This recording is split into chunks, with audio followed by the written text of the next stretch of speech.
DLC. And news came out from Netflix financials and investor meetings talking about ways in which they're looking to monetize their games. None of this stuff is official.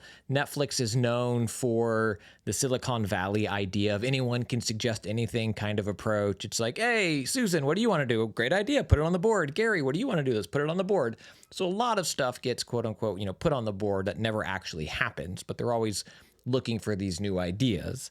But Netflix, i.e. the Netflix of games, has been continuing their push into the gaming space. They bought up some smaller studios last year, a couple years ago. At the end of 2023, they released Grand Theft Auto, the Trilogy Collection on mobile to Netflix subscribers. Into the Breach, I think, is on Netflix, is via Netflix on mobile. There's a lot of great Hades games. is coming. Hades is coming. I never heard of it. There's a lot of great games that are via Netflix. You're part of your Netflix subscription. The question I think that they're trying to answer now is what is the value add to their bottom line and to the average Netflix subscriber, and how do they make it profitable? So I think this story and some of the ideas they have, which I'll get to in a minute, is interesting overlap with some of the financials we've seen from court documents from Xbox and from Sony about how expensive and hard it is to make games every day and how hard of a business it is. And so some of the stuff that Netflix is thinking about doing, again, considering doing, is including in-app purchases, which currently Netflix games don't have. They are mobile games, but they don't have any in-app purchases. It's like Apple Arcade right now. You get the game, that's all you get. There's no microtransactions or anything like that. So Netflix is maybe considering that. They're considering maybe charging more for more sophisticated games, which they haven't defined, but maybe it's on the ad-free tier, you get Love Island. But if you're on the premium Netflix tier, maybe then you get Into the Breach or something like that. So they're exploring maybe tiering their games offering. Right now, all of their games are available on all tiers. They're also thinking about doing an ad tier of games. So if you subscribe to Netflix with ads, you will get mobile games with ads, which a lot of mobile games have ads in them already. And I think it's really interesting to kind of run through those and think which of those would help Netflix and their shareholders, and which of them would help gaming and kind of move gaming forward. Chastity joked, your grandma calling you about Tetris. And games are more mainstream now than they've ever been. But on Netflix, only 1% of Netflix's global users have played a game on Netflix. Tiny fraction of these users. And so I'm curious, which version of this makes you stay subscribed to Netflix? Which version of this makes you subscribe to Netflix, where it's like, oh, I get Prime Video because I get free shipping? At what point does Netflix games become so good that, Chastity, you're sitting there going like, oh, I get to watch Squid Game because I'm paying for Into the Breach mobile? It's like almost an inverted value proposition. And I think it's super fascinating to see them sit here and try to wrestle with this and figure it out and find a way that's profitable. Because right now, as we all saw last year, games are hard and expensive. So this story blows me away from seeing the thought process that goes into it. I think before they figure out how to charge people or monetize people's playing games, maybe they should figure out how to advertise that they have games on Netflix. Chastity, are you a Netflix subscriber? And if so, have you played any games on Netflix? Yes and yes. Oh, okay. You're part of the 1%. I have. I'm part of the 1%. You are the 1%. I am.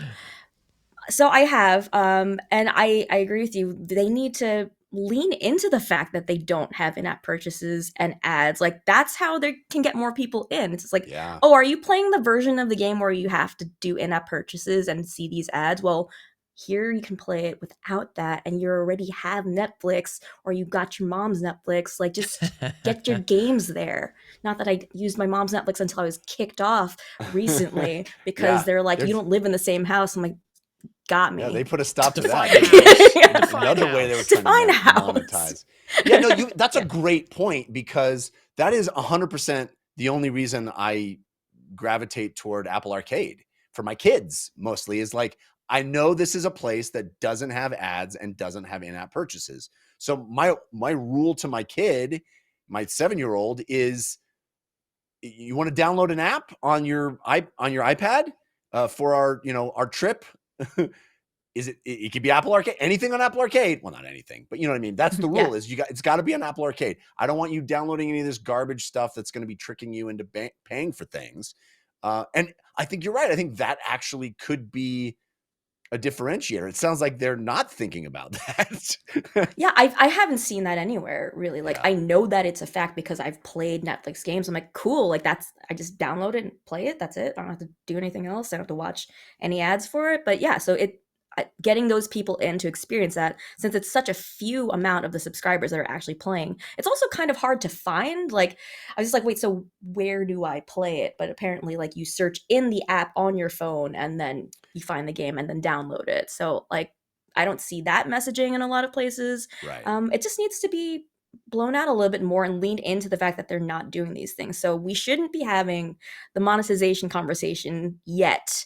We need to get the players in, and then that's for later. You got to give their games platform time to grow. The Grow it monetization thing first. could be the thing that pushes people away. I think that's a great Yes. point. And I personally, maybe because of my age range, but I personally only really interact with Netflix on my televisions, right? I'm very rarely watch Netflix on my phone.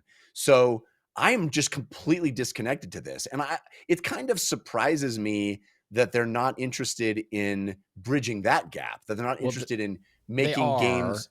But it's also like slowly developed. They've talked about allowing you to use your phone to control. It's this, and sorry to interrupt, but it's this, like, it kind of reminds me of the Wii U, where Nintendo was kind of left with, what do you design a game for? A game that's awesome, this awesome Nintendo Land hybrid screen, or Zombie U, like these games that take advantage of the software, or do you just make a game that can be played on anything? And Netflix, I think, has that with, is it touchscreen only? Does it allow controller support also? Can you play it on a TV? Well, if you can play it on a TV, but it's touchscreen only, what's our interface for that? Or do I make you buy a controller? Do you use any Bluetooth controller? There's like complexities that make having the simplified message difficult, I think. I agree with that, but I think that's like, if you want to be the Netflix of games, I don't think you immediately discount all the people that interact with Netflix not on a phone, And I think because A, a lot of people want to play video games on their TVs, and B, a lot of people want to watch Netflix on their TVs. That feels like synergy. That feels like a 1 + 1 = 2. Why isn't there just like banners when I'm watching Netflix to be like, these games are on your phone? Like, just tell me. I would never know if I only watch it on the TV. Interesting. Yeah, would never know. Exactly.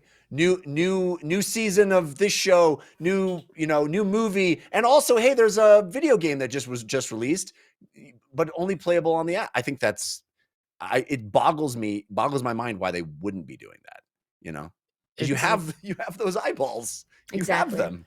When I watch the ads for everything. I leave Netflix on, and it's just like show it when it's paused, and then it shows you other shows. They could just put a full graphic for games. Just like show me into the Twitch, like on a screen while I'm paused for too long because I forgot I had Netflix on. Dude, and not even forget. I will cop to the fact that I will watch shows that I would never watch in 15-second ad increments. I will hover over that horrible reality show that I have no intention of actually clicking on, but I will watch that 15-second little loop over and over again. I'm that guy. I do wonder if their algorithm isn't good at knowing what you might want to play yet. Like when I log into the app on my phone, which I'm doing right now, apologies for being rude, and I scroll down, there is eventually the games section. After like binge-worthy TV, reality, whatever, blah, blah, blah. It shows me games, but it always, the first ones are games that I am 0% interested in. It's Love Island, Hot or Not, or like games like Match 3s based off of reality TVs. And so games that are before your eyes. Dust and Neon. This is Game Over Cholo posting right now. Shredder's Revenge. Dead Cells Castlevania. We already mentioned Into the Breach. Those are good games, like capital G games. And if you're telling someone that they already have a Netflix subscription that you get those for free, that seems like a awesome value proposition. It's an awesome reason to not cancel Netflix as you wait for the next season of Squid Game to come or something like that. You know, it's sticky. But again, I'm not interested in Love Island Hot or Not Match 3, and they just aren't messaging that stuff. I talked to a friend, my last kind of thought on this, when the story hit, I read it in the Wall Street Journal. I talked to a friend about it, and they were wondering if this is Netflix kind of prepping for a potential inevitable Apple needing to open up their ecosystem more, and same with Google because of these epic lawsuits. So this is Netflix trying to maybe get ahead of the curve of having their own app store infrastructure where they can charge microtransactions, where they can charge more for a bespoke game here or there, or what that might look like. And I thought that was a really interesting thought. That is interesting. Yeah, I wonder if that is part of it. I think it's a conflict of them not really knowing who they're marketing toward. Are they marketing toward the people that are not already gamers and would play a Love Island game because they like Love Island? Or are they marketing to the people that have a Netflix subscription and would be into really excellent games that they know about from other ways? You know, I feel like that's not necessarily the same audience. And I don't think it doesn't seem clear to me that they're clear about which audience they are, shooting for. But it's an odd thing. I'm somebody, I'm not in the 1%, Chastity. I am somebody that, I talk about video games for a living, and I have a Netflix subscription, and yet I've never done this. So, that seems weird, right? Why is this not even interesting to me? I guess I play all these games in other ways, or the games I can't play in other ways I'm not particularly interested in. But I do think it's a missed opportunity in a certain way, and I don't think the answer is, well, let's figure out a way to stick ads in it or give people microtransactions.